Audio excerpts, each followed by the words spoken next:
Hello everyone, my name is Tehami Tariq Khan and today I will be doing a podcast with Gania Tariq Khan in which I will be asking her questions that will explain to me the thought process and the creative process that went on behind in the making of her film uh, The 100.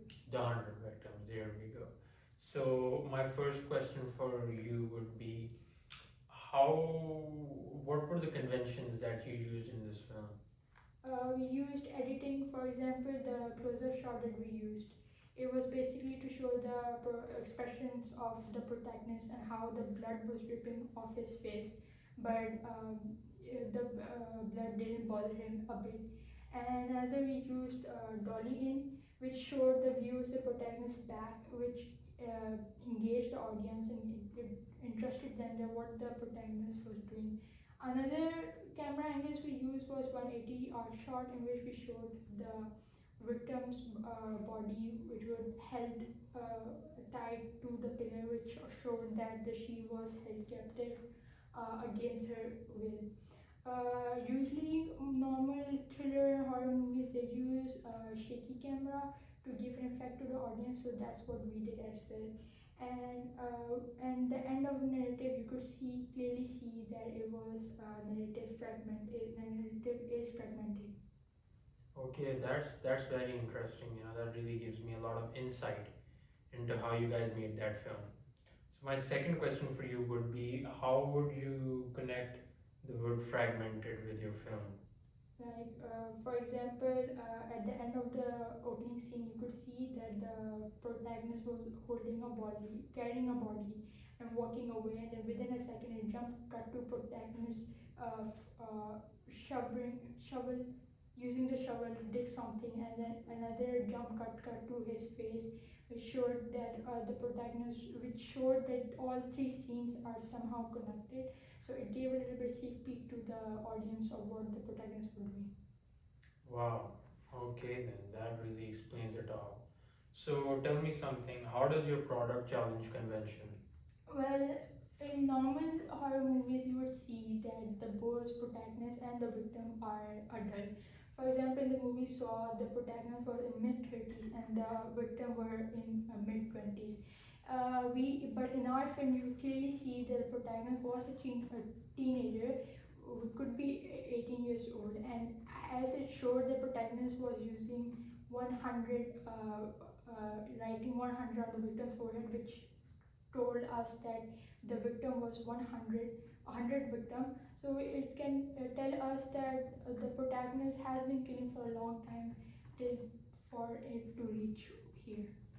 That is very interesting. I really like that answer. So, how does your film represent social causes and social issues? Well, social issues will say that the protagonist was the social issue is crime. Basically, the this opening scene was inspired by the TV show The Dexter. So, how did you go through the crime genre? Why specifically the crime genre?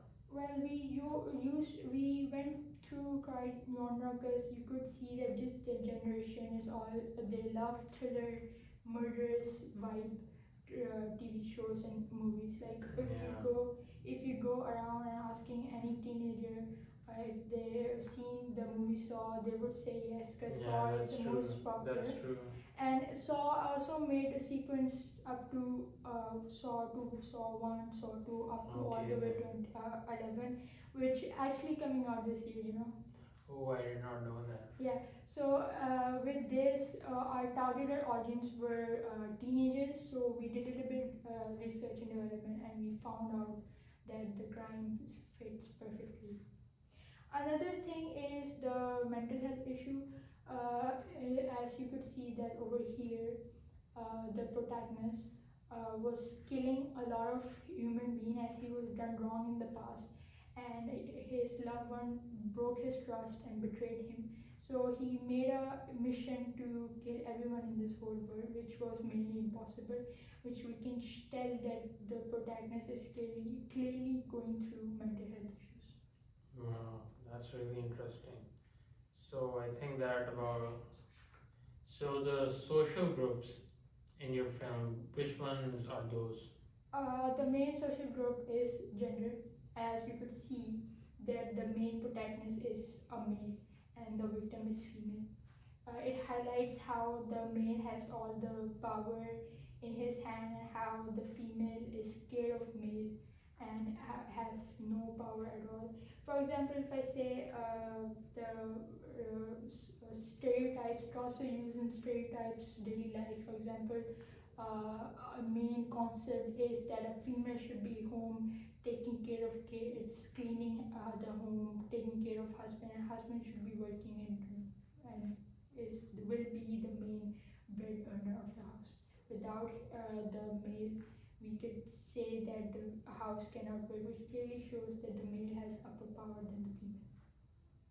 That's true. That's true. So I think that about wraps it up.